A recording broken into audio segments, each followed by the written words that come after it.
Welcome into Unbreakable, a mental wealth podcast with Jay Glazer. I'm Jay Glazer, excited for my guest today. He's done so much, former NFL player for your Detroit Lions. And I know Detroit, man, they are very relevant this year.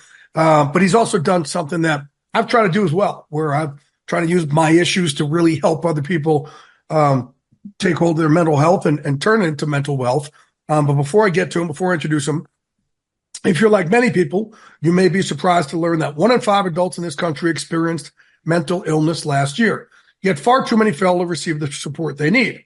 Carolyn Behavioral Health is doing something about it. They understand that behavioral health is a key part of whole health, delivering compassionate care that treats physical, mental, emotional, social needs in tandem. Carolyn Behavioral Health, raising the quality of life through empathy and action. I welcome into Unbreakable, a mental wealth podcast with Jay Glazer. And my guest today, I'm really proud to have him on. I'm really proud of him. I watched him as a quarterback when the Detroit Lions used to be relevant with Barry Sanders. But what he's doing now is even more impressive.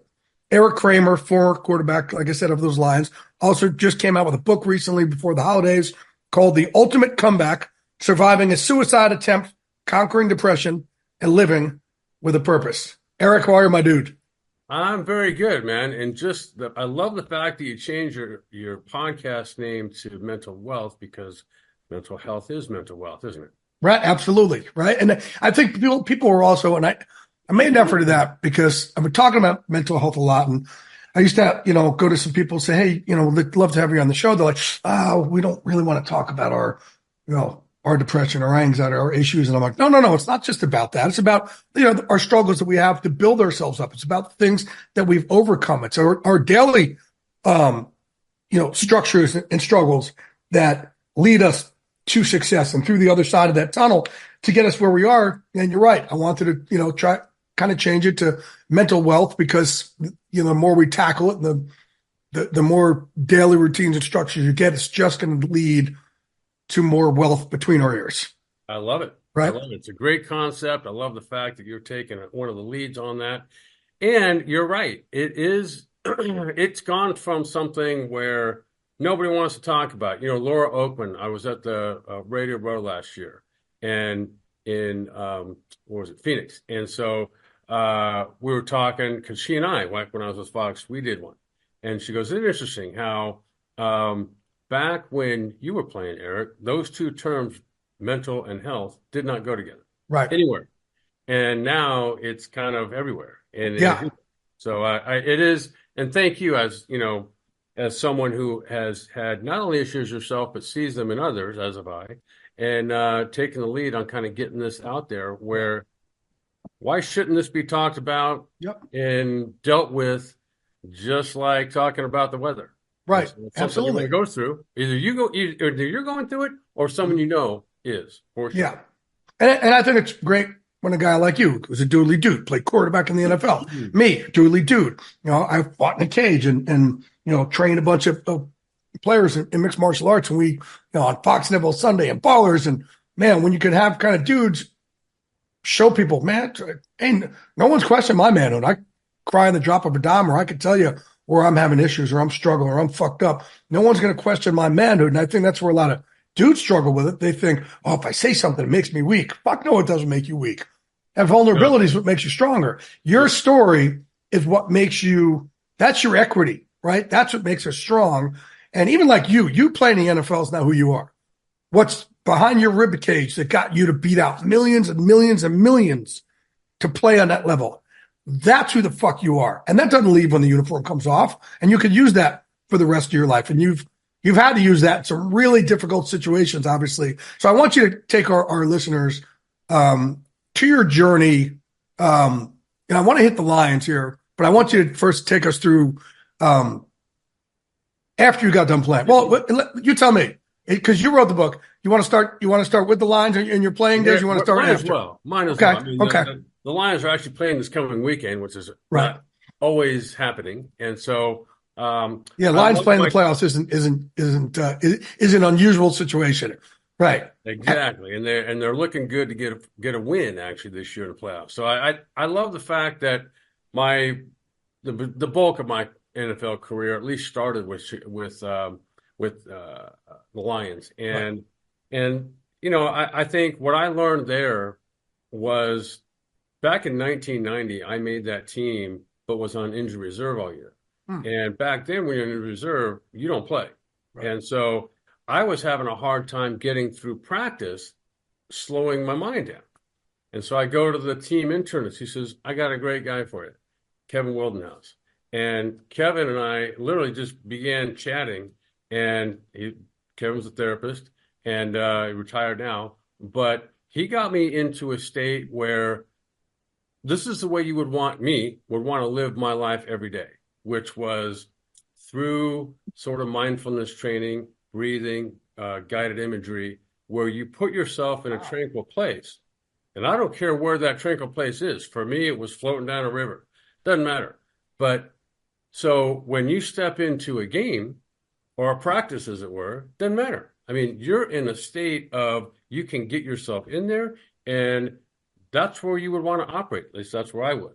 And so it didn't matter who we were playing, where we were playing, the color of the uniforms. It didn't matter. And I wanted to breathe my way through it. Wow. Kevin was great at doing things like, breaking the huddle and sort of before you even say the play in the huddle, kind of visualize the play itself. And then as you're coming to the line, your vision and processing works kind of like a camera that would have both wide angle, and zoom in. And so you want to know kind of the shell of the coverage, because that helps you to understand what the blocking responsibilities are, where you might be vulnerable. But it also, when you go wide angle, gets you back out on, is the guy inside or outside, meaning the cornerback. All these things that you kind of go from in tight to wide. And that's along with the way you breathe, and maybe, in the Silverdome, we didn't have grass. So right. There might be a sign up on somewhere where you kind of look up there and, oh, that's a good sign, because you don't want your emotions, right, dictating the ups and downs of you during the game. It takes the chaos out of it for you. It does. And so you kind of, as a way to calm myself down, there's cues you can give yourself. And, that was the fun part of me that I had no idea about. That as, obviously nowadays that's more the norm than not, but back then it wasn't. And did you know back then, even before injury reserve, did you know you had depression, anxiety, or is it just like, I didn't experience it then at all. Wow. It wasn't really, if you want to talk about that, it wasn't until I got to Chicago. And if you look at I'll do this briefly as I can, but I wasn't recruited out of high school, ended up going to junior college. Didn't start right away there. When I got recruited out of NC State, or by NC State, I went there, but they had two other guys, junior college guys, that had just transferred in too. Undrafted free agent. And then Chicago, I had to call my way on to the Lions. And then when I went to Chicago, that's the first team that said, hey, we want you, literally since youth football. And so that first year didn't go so well. And I got injured, came back. I think I played maybe in one more game after I had recovered from separating a shoulder, but we didn't win that game. And so the backup to me was Steve Walsh, who was no longer the backup. He was starting. Right. And now here I am, kind of brought there to be doing this, and I'm not. And so that was all out of the blue. There's this thing called depression, and didn't know what it was. Didn't know what to call it. And so I guess, through some, talking things out with friends, a therapist, antidepressant medication, that kind of that had a way of lifting me up. And there it is, lift up. It's it's not like taking an aspirin. You got to work it. Yeah. It's 4, 6, 8 weeks later. But eventually, through reaching out and these other types of things that, like I said, antidepressant, never heard of that. You do get to a point, at least in my case, it was temporary. You don't feel that when it's happening, though, let me tell you. And so, anyway, that was my experience that one time during the season. So I want to go into what's happened since your playing career, and then we'll finish the show were you talking about Barry Sanders? Okay, so Do you have a segment where Barry comes on and talks about me? That's well, I just watched yeah. his We had documentary. this guy that would hand off every now and then. I just watched his documentary with my fiance the other day, and she's like, "Oh my God, like that's unbelievable." And she's just kind of learning about football now, and she's like, "Who else is like that?" I'm like, "Oh no. There's nobody like there that. was a class of one. Nothing, right? Like there's nothing like Barry Sanders. Like his balance and his vision is just like, man, it was just there was nothing like him." I mean, shit. Actually, no. I mean, we'll just talk about it right now. Give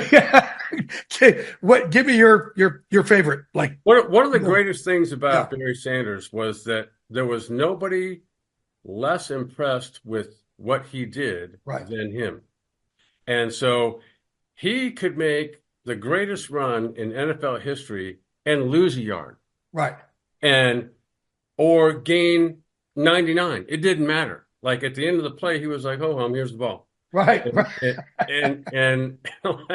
And he just, he kind of had this. You probably, or she and others who watched it, as have I, this documentary. He's got kind of this very low key demeanor that there's not. He doesn't carry himself. It's the opposite of ego. Yeah. Follow me. He's the opposite of ego. Right. Yes. And so every now and then he'll put something out there that makes, his whole thing was, really? Right. Give me the moment in practice or in a game, you hand the ball off and you're like, okay, so what the fuck did I just see?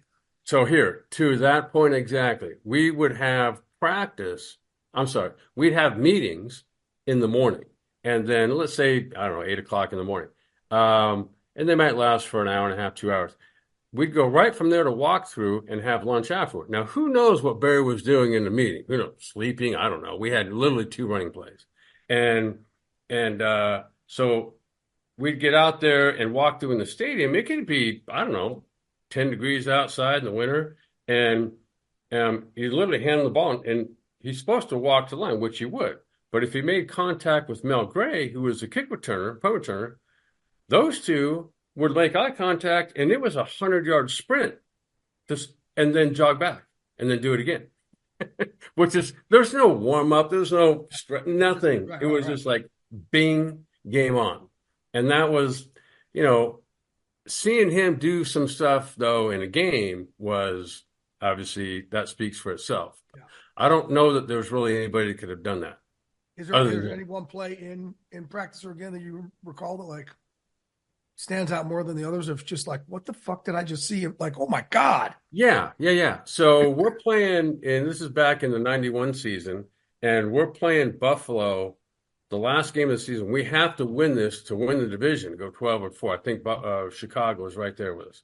And it's, I forget, late second half sometime. So we didn't have a tight end on the team. And so we're down on about the 1 yard line, and we got no tight ends. So it's at the end of the tackle is a tackle, and at the end of the other tackle is another tackle. And so there's a guy that comes unblocked off the left side, and I turn to hand the ball to Barry. There's nobody to block this guy. Barry takes the ball. As the time he's taking it, spins around, and he never touches Barry Sanders. Never touched him. Barry walks in. I saw him one time get a handoff. So we had 2 plays. That play, which is an off-tackle slant, and a draw. That was it. We're playing Chicago, and he takes a handoff on a draw, and it's him and Mike Singletary in the hole. And the hole's maybe this wide. And, yeah, that Mike Singletary. Right. At the end of the play, Mike Singletary's on his knees, doesn't touch Barry, and Barry's got a first down. He's 10 yards down the field. So, like, he made really remarkable players look inept. Yes. And that was, it didn't happen all the time, but happened enough where this is no coincidence. No, and I've done appearances with Barry, a lot of them, and man, he's such a sweetheart. Love the guy. Yeah. And you're right, he's the opposite of ego. It's unreal. Just that's a very good, succinct way to put it. I told my fiance going in, I said, hon, nicest guy I've ever met in this league. And I said, I'm sure it'll come through here because it's just who he is. He's authentic. Yeah. And it's good to see him come back and be part of the Alliance family again, especially like, dude, I'm a big Dan Campbell guy, man. He's authentic. And I've told Dan, I said, listen, you work because, like, man, those old days of beating guys down, and beating guys down, and beating guys down, it doesn't work anymore because these guys are beat down so much on Twitter and social media all day long. The last thing they need is their father figure or their uncle figure, who that coach is, right? Is doing the same thing. Their big brother figure doing the same thing. Now they need to just be loved up and somebody authentic. And you could see how much he loves them, but his authentic, there's nothing authentic in these guys' lives. There's bots now, hitting you up on Twitter, and your social media is all filtered highlights, right? Nothing's fucking real. So you got a guy like Dan who's authentic. That's why you work. And I'm like, I know, and I've known Dan since he was a rookie. I'm like, don't even have the ability to change from that, which is how, nor would you want to. Yeah, nor would you want to, which is great. And it's great to see. The city of Detroit deserves it. I mean, they deserve this. Is there a better, 10-second clip of last year going onto the field, knowing they have no chance to go to the playoffs, going in Green Bay, and go, knowing that you're not going, what's your mindset going into this game? Well, they're not going either. Right. He is. You definitely want to be the foxhole with him, man. All right. So your career, again, you had a great career, dude. I think you had a great career. But after your career ended, and you and I have talked, and it just blew my mind of, you talked about all the stuff you had to overcome to get to the NFL, but the stuff you've overcome after the NFL is what makes you an absolute G. So fill our listeners in, and because a lot of life really is about things you've overcome, right? It's not about the easy stuff. It's about all the hard shit we get through. That's right. And there's no better learning circumstances than difficult ones. Mm-hmm. And that's a fact. And so, my oldest son, Griffin, came out of the womb kind of against the 8 ball, physically. He, about 3 weeks old, the doctors discovered he had a flesh-eating bacteria, staph infection on what used to be his umbilical cord. And so that was a death-defying surgery there, and even afterward. And so that was Griffin's introduction to the world. And then through kind of no fault of his own, he had a very difficult time brain-wise, kind of, what would I say? He was a very social kid, but he had no idea what he was doing to sabotage those very relationships he was investing in. We had him tested around age, I think 13, and like neuropsychologist testing. And when you're that age, it doesn't happen in one day. It's over the course of 3 or 4 days. And Janine Bison was her name, and she basically said, Griffin has a very difficult time like sitting in school. He couldn't. I remember reading with him. He was having difficulty with that in like 2nd grade. And for him to fit into that box in the world of education just simply wasn't going to happen. And so, as everybody has to be connected to somebody, and high school years, he started to slip into a bad situation where he became the situation. And so at the time I was married, Marshawn and I entered him into a drug rehab facility, not close to home. And he was there for, I think, about 90 days. And then that was inpatient. And then outpatient was where he would live at home, but we'd drive. And so it was about the time he was getting out, and he kind of had his eyes on the finish line. This would have been sometime early in 2011. And so I remember hearing him utter these at the time, were you a broadcaster? Is that what you were doing at the time? Yes, I was with Fox at the time. Okay, all right. Doing games and studio stuff. And I remember him uttering these very words. It went from, hey, thank you guys for getting me into rehab, because otherwise I would have been dead or in jail, to, oh no, that was brainwashing. Well, no, it wasn't brainwashing. And so it wasn't long after, I want to say this might have been February, March of 2011. And uh, what happens when kids or anybody goes back to doing what they were doing before, in this case, it was heroin. Um, Griffin went to do exactly what he did before, which then sent him into a seizure. And then ultimately he ended up passing away that night. And this was October 30th, Right. 2011. Yeah. So Mm. that was, as difficult days go, there's nothing like that.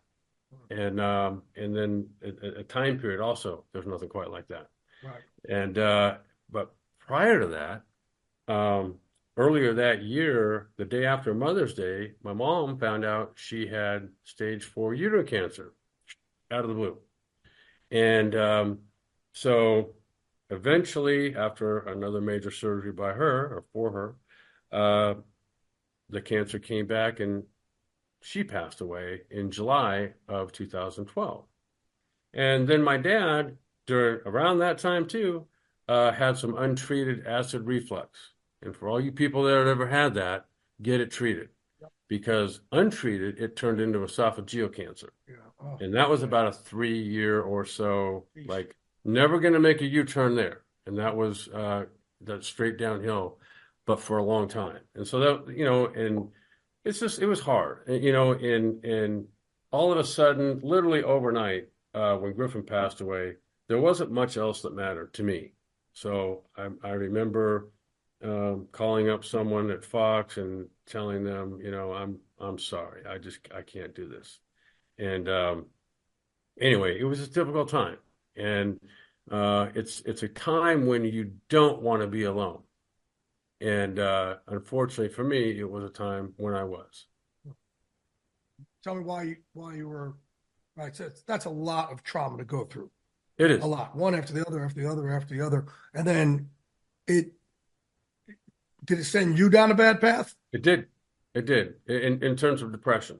Okay. And I remember driving down, not far from my house, and I had had depression a few times prior to this as well.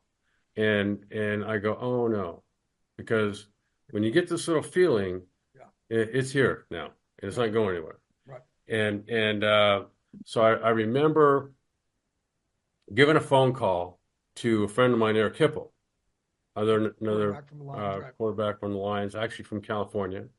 And Erik said, okay, get on an airplane. And there's a program that he helped get going at the University of Michigan, not on their campus, but as a program. It was I guess for lack of a better word, it was a depression center. But where it was on this farmhouse out in the middle of nowhere. And so I was there for, I think, 30 days. I remember talking to Erik and calling him, and he came over, and I said, Erik, this just isn't the place for me. And which is exactly, it was a place for Was the me. place for It you, was right? just probably too late. And Erik was great. He would come over, he'd drive me to certain places to go get seen by this doctor and that doctor. But some of the stuff that I learned from him, I don't remember. And there's something called PRP. I'm sorry, not PRP. QEEG, and it's a brain mapping thing. And so I don't remember that. And I don't remember how I got home. I don't remember who picked me up. Now I do. I didn't remember it, but so people told me. And so it was not a good time, and not a good time at all. And I don't know when it happened or when I started this, but because I was by myself, I began plotting my exit. And that's the other thing about depression is it really, from my experience, it takes away your own aerial view of your life. So the perspective that you might have once had, you don't. You now are looking through a keyhole of life, and there's no one else on the other side of that keyhole. And it's just, and I'm not my own best counselor. Right. And none of us would be in that situation. And like you had mentioned, it's really about, before any of that ever happens,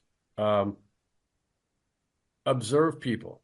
your friends, doesn't matter what age you are, get a therapist, have one that you kind of have developed a relationship with now over time. And what you really want, and I don't care what age this is, you really want people that you admire, their certain whatever quality characteristics, character characteristics they have. Things like, doesn't matter how old you are. Again, if you're 10, 11, 12 years old, they would be things like, do you have your friends back? Are you a good friend? Are you a bully yourself? Probably not. If you have friends, that's probably not you. And things that build your home team around you. It doesn't have to be a lot of people. It could be two or three friends. Absolutely. And people that really will notice in you, is everything all right? Because just last week or so, and then who knows what it is. Yeah. But it's also good things that you want to announce to somebody that receives them and goes and is happy for you, builds you up that way. So those are things that long before depression strikes can be done. Right. Well, one of the things you did early on that I always try and preach now, which was great, is you reached out to Erik Kramer. You talked to one of your teammates, and I hid my shit for so long. And, I tell people like I didn't, my best friend's Michael Strand. I didn't tell him anything until 30 years in. And one night I was like, I ain't going out tonight, man. The piece got out of the box. He's like, well, why have you never told me? And I just hit it with Vicodin and alcohol and, for all those years. And now that I do have teammates to talk to, it's, it's a lot more helpful and it's got me a lot closer, but you were way ahead of your time knowing it's okay to talk about that. Well, I feel grateful really for the people in my life that come along because you never know who's coming when. Right. And sometimes it's in situations that are tough that someone appears. Right. And one of the things I want to do now is there's a mental health program I've helped develop with a couple other people. And we're going to start out as an after-school program with kids and families. And one of them is a guy named Tim Thane, who, when Griffin was around that age again, around 12, 13, therapist Marshawn and I were seeing mentioned this, therapeutic wilderness camp in the one that he specified was in Utah. It's called Second Nature. And it was the transition home, though, from what you do there called Homeward Bound, a guy named Tim Thane. And comes into our house for 3 days, didn't live there, but basically is an in-home 3-day in-home workshop.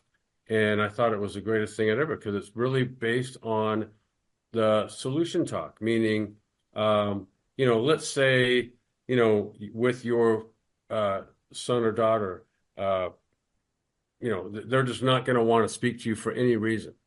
Well, you can find the one thing there might be 50 things they're not doing. You find the one thing they are doing and strike up a conversation that way to make them feel good about themselves and then build the relationship that way.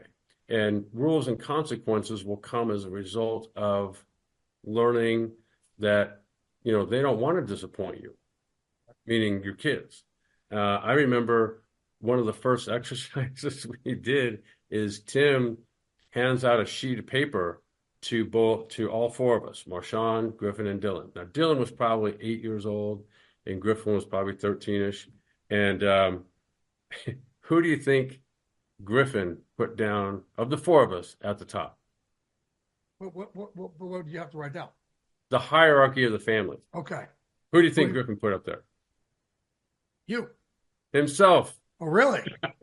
Really? Right. So, and to a degree, he was probably right. And so the idea is to, no.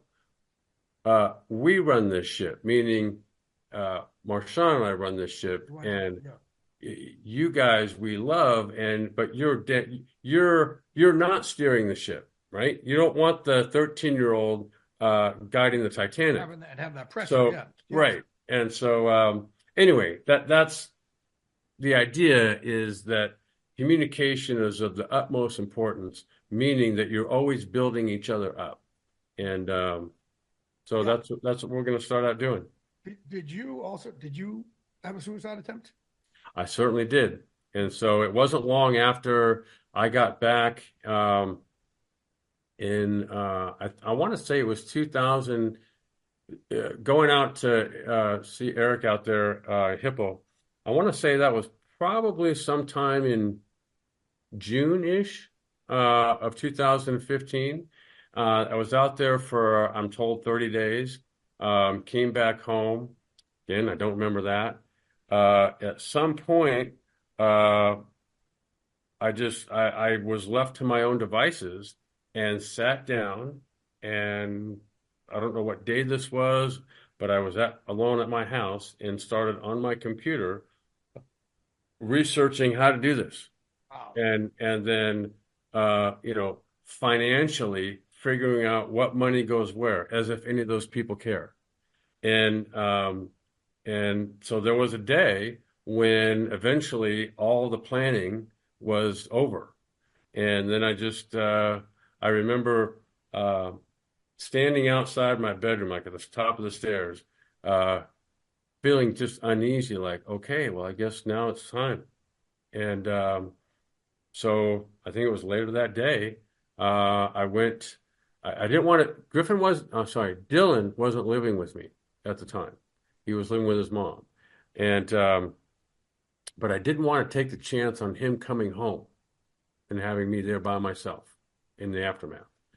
And so I went to, of all places, the Good Night Inn, and so yeah, apparently I don't remember doing any of this stuff, but I I didn't take much, and I took a gun and a bag, and I guess I started calling or texting or whatever, and uh, so some people were on the receiving end of texts they did not want to get, and one in particular was a friend of mine that I went to high school with, who was at Lost Hills Sheriff's Department. He ran their lie detector Chris German division, and he wasn't there though. He apparently was getting his son checked into college in Louisiana, New Orleans, I think.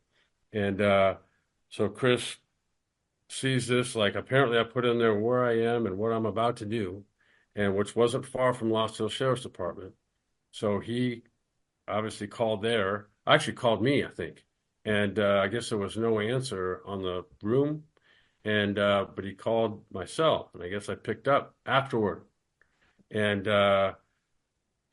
this is all coming from him. I have no recollection of this, but he said something to the effect of, hey, whatever's in your hand, drop it. And he said, there's somebody at the door waiting for you, meaning like You had the gun in your hand. This is after I shot myself. Oh, you left that part out. Oh, no, this is after I did that. So you did. So you shot yourself. I did. Right here. Oh, my God. And so I'm sitting up against the headboard. Eric. And after doing that, I pick up the phone, I guess. And Chris was like, hey, there's somebody at your door right now. So I don't have any recollection. I guess I got up and went to the door. And what I'm told is I walked down and got in the ambulance. Wow. So there's probably, Jay, 2 or 3 years that went by that I don't remember. But at the same time, there's nobody on this earth any more grateful than me for still being here. And I guess that comes with living with a purpose, because now I've got many, many. So what did you, wow, that's incredible. First of all, you did get to see, the people that did love you, that sprung into action. And I, try to help a lot of people, a lot of our vets and a lot of our ex-players with this, like, man, I'm sure if you completed your task, and I always tell these guys, I don't think you're going to be in the afterlife, whatever afterlife you believe in, look down on us crying that you're gone, and you're going to be there going, yeah. I think you're going to look at it and go, oh no, what did I do? I didn't want to leave these people in this kind of grief. No, what did I do? You had a chance to have a give back, right? To have a do-over. I think a lot of people, if, and they're sitting in the afterlife going, I wish I had a chance to have a do-over. You had that magical So chance to have this the do-over. book is called The Ultimate Comeback, right? Right. It probably could be called The Ultimate Second Chance. Right. Because I don't know how many people are sitting in this chair right now. Right. And I would guess not many. And I remember a woman, I was speaking, I was back in Chicago back in the early part of November, and I was talking at this company, and afterward, we were just kind of idle chit-chat, and she started to cheer up. And I go, what's wrong? And she says, well, my mom died about, I forget how long ago. And she says, and about 10 months after that, my sister committed suicide. And I said, I said, what those of us who are in that state of mind don't realize is that,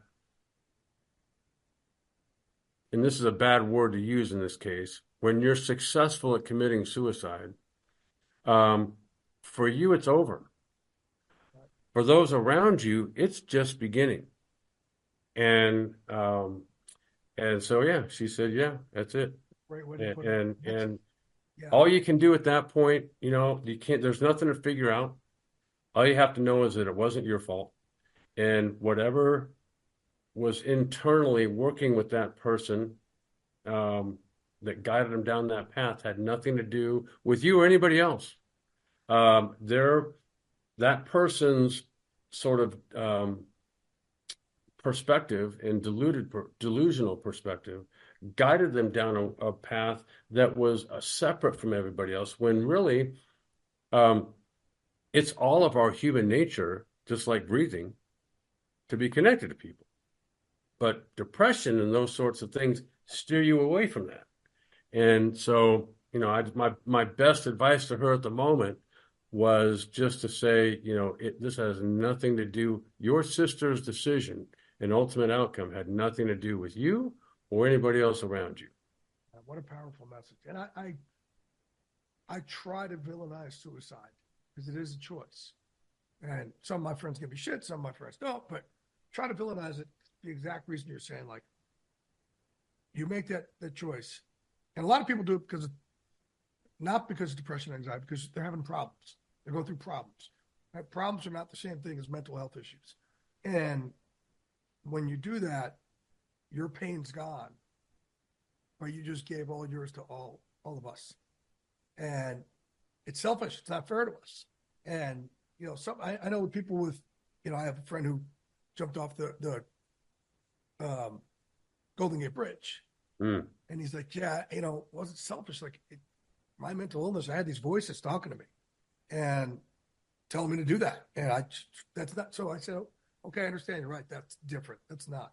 But for those of us who are going through hard times and having problems, man, we've got to hold on and stick around for everybody else. So we don't give everybody else our pain, but also you never know what lies around next Tuesday.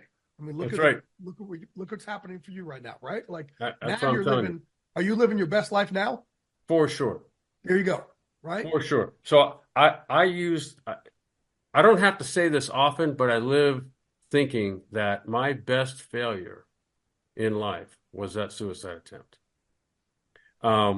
There was a former teammate of mine, never called me before, ever, gets a hold of me to tell me he was struggling, and basically only I would understand. Wow. And this came on the heels of me being in Detroit talking about this book, and the woman starts off the interview by saying, "You weren't supposed to be here, were you?" And I go, "Well, I guess I wasn't, but I am." Right. And she goes, "Why do you think that is?" And I said, "Well, I think it's to help people." And that phone call couldn't have been 4 hours later. Wow. And isn't that amazing? Better than any touchdown you could throw. For right? sure. By far, right? And so, I check on him, he checks on me, and there you go. And that's how it works. And that's why I talk about it too now. Like, I'm just trying to give it words, like where people never had words. You're giving it words for teammates of yours or whoever. Like, you never know who it's gonna affect in how many lives you could save. And that's where, man, I'm just so proud of you, dude. I'm proud of you. I know, we have to go do a lot of fucked up shit in our life. Like in order to get to the level you played at in the NFL, you got to be fucked up going in. All right. So, right. For me to get to where I am in life, I'm fucked up, but I'm good with my fucked upness, or at least I'm working on that. Right. I'm learning to be. And, for us to be able to use our scars and our damage and our things like that now to help people, that's like I don't have depression anymore. Okay. But I still see a therapist. Right. And I tell her, her name's Kim. And I told Kim today, I said, she goes, what do you want to work on today? And I said, the same thing we've been working on for the last 6 months. I want to get back and continue putting myself, whether it's sitting in this couch or laying in this couch, I don't care.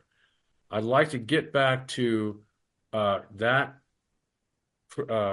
guided imagery, and then also weave in when something doesn't quite fit with that, right? So life comes up.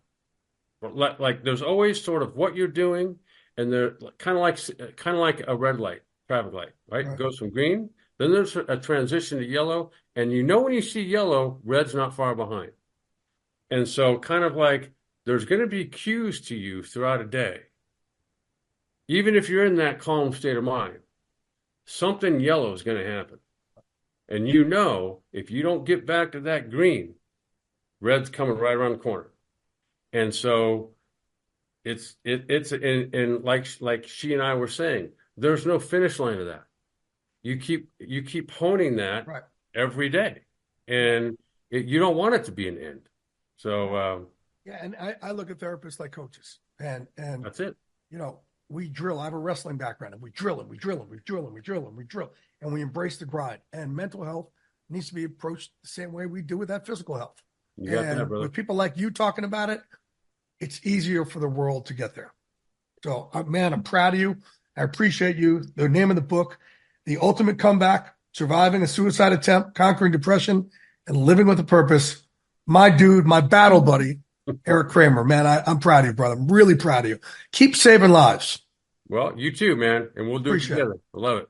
Love it. I love you, brother. Yeah. Erik Kramer. Thank you, bud. All right, man.